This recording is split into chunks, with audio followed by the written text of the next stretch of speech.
Star Wars Young Jedi Knights, The Emperor's Plague, the real final chapter.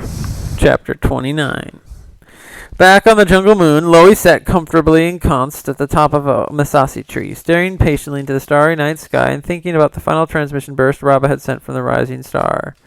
There had been no voice, no hologram, no message, only a cryptic line of code and old-fashioned clicks and bursts of static that she knew he would understand. The words conveyed in BASIC had been simple. If I survive, I'll find you. Loie leaned back and watched a shooting star streak across the sky and waited. Raynar's hand shook silently and he sought out Master Skywalker's eyes. Even now, he was unsure of himself. And not certain he dared. Was not certain he was worthy. The Jedi Master's eyes were kind and serious. He nodded. Go ahead, Raynar. Fumbling slightly with his hands, because the hands were slick with sweat, Raynar moved the button to position and pressed the switch. With a whoosh hum, an energy blade, the color of polished pewter, sprang from the hilt of his newly constructed lightsaber. The workmanship is excellent, Master Skywalker observed. And I've seen how well you do with stun sticks. Would you like me to ask Tenel Ka to practice with you? Raynar blanched. Now? The Jedi Master chuckled. Maybe I'd better have you practice with Jason for a while first. But not yet. Right now, I've got a surprise for you. We have a new permanent student here at the Jedi Academy. I thought maybe you could show her around for a while. With that, he stepped back and opened the door to his chambers. Lusa! Raynar exclaimed as the centaur girl appeared in the doorway. I thought you wanted to work for the Cooperative Council. Lusa tossed back her long cinnamon mane and gave an eloquent shrug of her bare shoulders. I thought someday, but I have a lot to learn first. I've asked Master Skywalker to teach me more about my powers of the Force. Raynar found himself with nothing to say. His mouth hung open.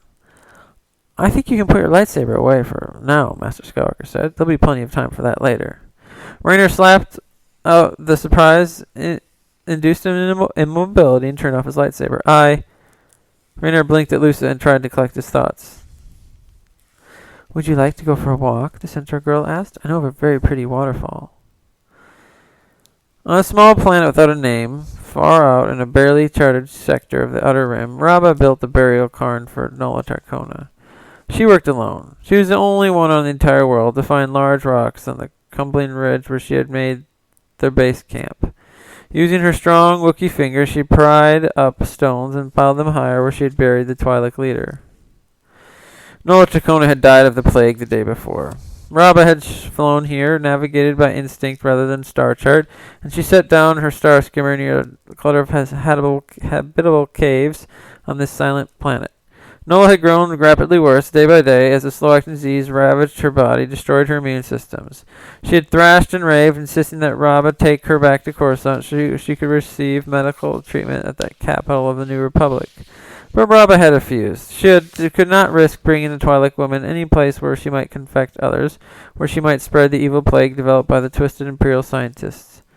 The disease had proved fatal to Twi'leks and might as well be able to cross many species' boundaries. Rabba could not take that chance, and so she had tended to her leader all by herself. The chocolate-furred Wookiee had suffered ill effects from her own fever, pounding headaches and muscle cramps, some of her fur had fallen out in patches.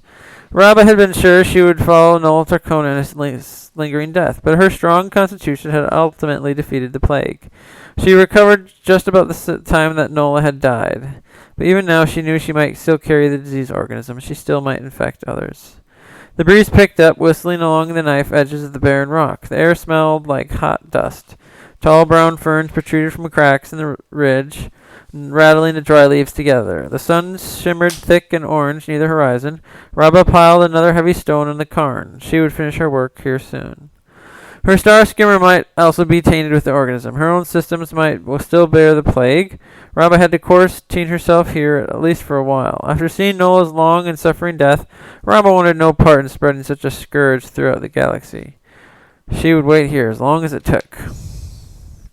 A group of large rodents with hard shells on the backs scuttled out of the warrens in the cliffside. They stood in groups like miniature soldiers, watching the Wookiee woman's strange activities. Rabba glanced at them and turned back to her labor. She piled a boulder upon boulder atop the place where she had interned the leader of the Diversity Alliance. Finally, she had an impressive monument.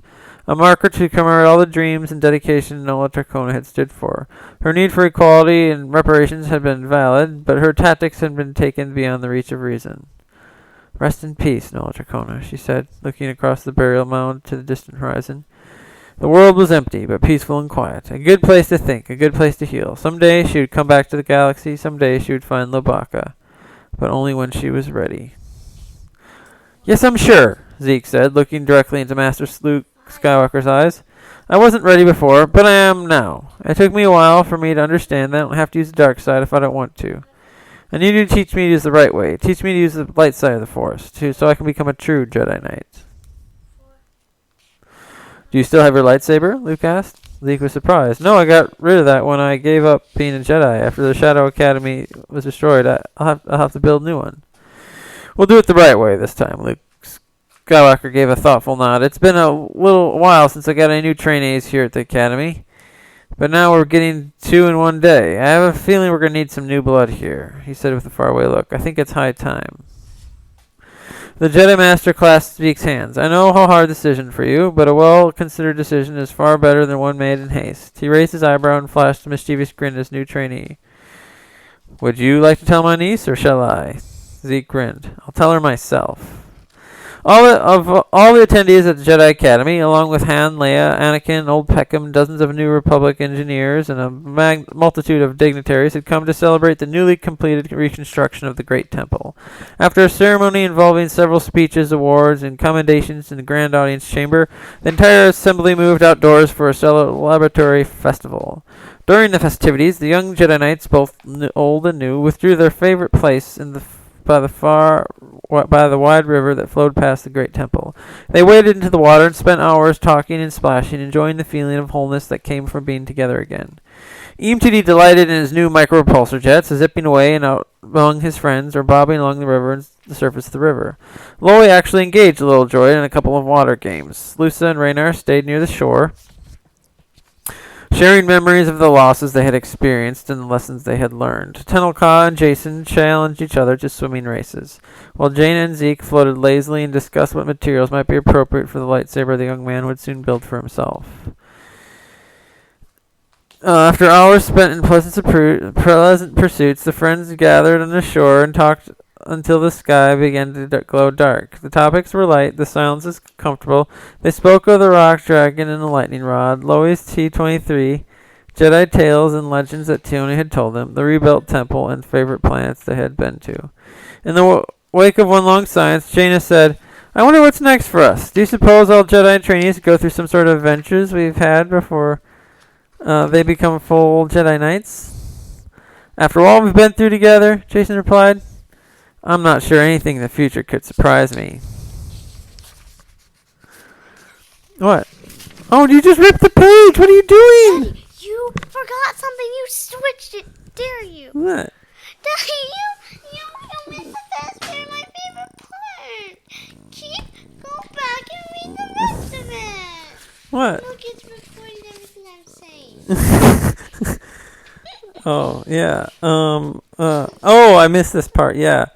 Oh, this is an important part. Tenel Ka said, turned to him. Aha. Then she kissed him. Ah, gross. Daddy, do that. Daddy, you have to. So then you were... You took the part out. You have to take So you were surprised, friend Jason? She said with a twinkle in her granite gray eyes. Loey gave a bark of laughter at Jason's astonished expression. Zeke chuckled and put an arm around Jaina. I don't know what the future will bring either, but we'll be looking forward to it. I'm pretty sure it won't be boring. Almost as one, the other young Jedi Knights replied, This is a fact.